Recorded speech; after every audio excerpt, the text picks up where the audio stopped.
अपनी इस वीडियो में हम देखेंगे कि किस तरीके से आप माइक्रोसॉफ्ट वर्ड में पुल कोट्स बना सकते हैं। कुछ इस तरह की पुल कोट्स यूज़ होती हैं जबकि कोई कोटेशन आपको किसी शेप में चाहिए डॉक्यूमेंट के बीच में और सारी टेक्स्ट उसके हिसाब से एडजस्ट हो जाए। इस तरीके से हमने बनानी है। ये बहुत ही ज़बरदस्त लगती है, बहुत प्रोफेशनल लगती है, specially if you are designing some kind of article और some kind of a newsletter. So still we are working on our newsletter. तो हम क्या करेंगे कि इस तरीके का बनाना सीखेंगे। तो स्क्रैच से सिखाता हूँ कि किस तरीके से करेंगे। Let's get started. तो सबसे पहले हमारे पास आर्टिकल में हमने पिछली वीडियोस में देखा था कि किस तरीके से आप किसी पिक्चर को एडजस्ट कर सकते हैं, लेकिन यहाँ पर हमें एक पुल कोट चाहिए। तो फॉर्मेटिंग की रिक्वायरमेंट्स कई दफ़ा ये आ जाती हैं कि आप पुल कोट और जो पिक्चर है वो एक पेज पे ना रखें या फिर आप थोड़े से डिस्टेंस पे इसको रख लें। लेकिन अगर हम डिस्टेंस पे रखते हैं तो हमारे पास ऊपर से स्पेस थोड़ी सी खाली रहती है। तो हम क्या करते हैं, इसको मूव कर देते हैं फर्स्ट पेज पे। जब हम मूव करेंगे तो हमारे पास एक एम्प्टी पेज आ जाएगा।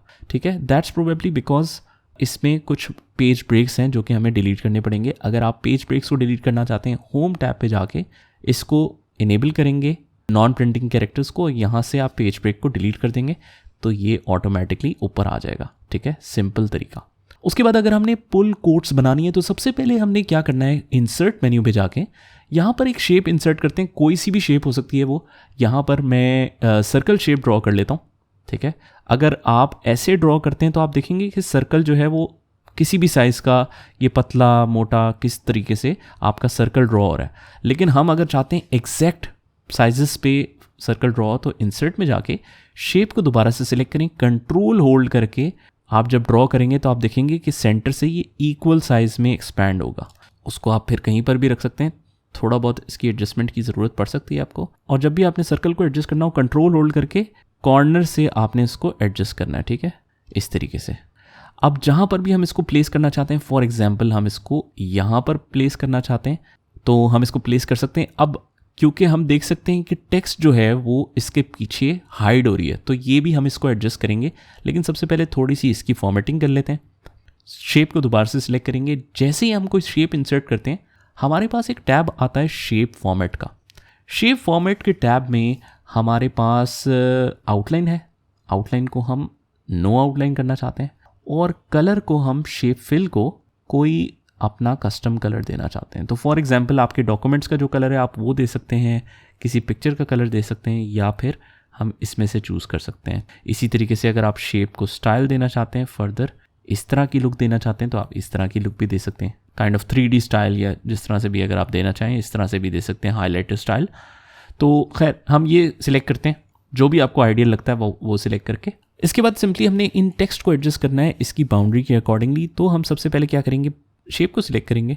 यहाँ पर जाके ये जो लेआउट ऑप्शंस हैं इसमें जाके आपने क्या करना है, इसको स्क्वायर कर देना है।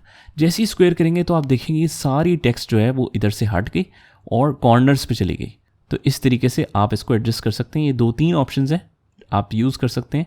जो भी आपके लिए आइडियल हो वो आप यूज़ कर सकते हैं। तो ज़्यादातर ये इसके लिए स्क्वायर यूज़ होता है।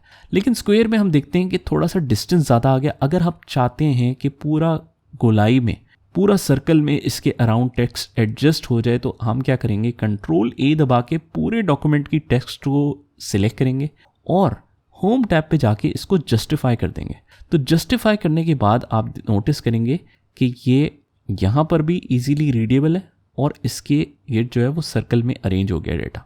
उसके बाद अगर हम इसके लिए कोई कोटेशन ऐड करना चाहते हैं इसमें, या कोई टेक्स्ट ऐड करना चाहते हैं, तो आप सिंपली इस पर राइट क्लिक करेंगे और क्लिक करेंगे ऐड टेक्स्ट पे। यहाँ पर आपके पास टेक्स्ट ऐड करने की ऑप्शन आ जाएगी। मैंने क्योंकि ऑलरेडी एक कोटेशन की प्रॉम्प्ट दी हुई है तो यहाँ पर कोटेशन हमारे पास आ गई। हम इसको कॉपी करते हैं और मैं इसको वर्ड पे पेस्ट करता हूँ। तो ये हमारा डॉक्यूमेंट आ गया। हमने यहाँ पर इसको पेस्ट कर दिया कंट्रोल V करके। अब हम देख सकते हैं कि कोटेशन का स्टाइल थोड़ा सा इटैलिक, थोड़ा सा डिफरेंट स्टाइल का होता है। तो हम क्या कर सकते हैं, इसको फर्दर कस्टमाइज़ कर सकते हैं। यहाँ पर जाके मैं इसको let's say times new Roman कर देता हूँ, क्योंकि कोटेशन नॉर्मली दूसरे स्टाइल्स में ही होती है, और इसको आप इटैलिक करते हैं। तो देखें किस तरीके से आपके पास ये कोटेशन आ रही है। अब अगर हम इसका साइज़ रिड्यूस करते हैं तो आपके पास कुछ इस तरह से आ जाएगी। एक्स्ट्रा टेक्स्ट को हम यहाँ पर रिमूव कर देते हैं और दोबारा से इसको सिलेक्ट करके इसका हम साइज़ इंक्रीज़ कर देते हैं। तो इस तरीके से आपके पास आ जाएगी। अगर आप इसको कस्टमाइज़ करके फर्दर इसका फ़ॉन्ट चेंज करना चाहते हैं तो फ़ॉन्ट भी चेंज कर सकते हैं हम। ठीक है, for example this is the font we want. उसके बाद हम जाके होम टैब पे यहाँ पर भी आपके पास कोटेशन की ऑप्शंस हैं, लेकिन हो सकता है कि ये कोटेशन की ऑप्शंस आपको डिफ़ॉल्ट उसमें से ज़्यादा पसंद ना आए, तो आप इस तरीके से कस्टमाइज़ करते हैं, दैट इज़ रिकमेंडेड। एनीवेज हम इसको वापस ब्लैक पे कर देते हैं या फिर आप ग्रे पे भी कर सकते हैं। This also looks nice. अच्छा, इसके बाद जो फर्दर आप एडजस्टमेंट कर सकते हैं, अगर आप चाहें कि ये सेंटर पे आ जाए, सेंटर कर सकते हैं यहाँ पर, और कुछ इस तरीके से आपके पास ये पुल टेक्स्ट कोट्स की शेप्स आ जाएंगी और इस तरीके से आप पुल टेक्स्ट बना सकते हैं माइक्रोसॉफ्ट वर्ड में। सो बहुत ही अमेजिंग ऑप्शन है, बहुत ज़्यादा आपकी लुक इंप्रूव करेगी डॉक्यूमेंट की। Just try it by yourself and I will see you in the next one.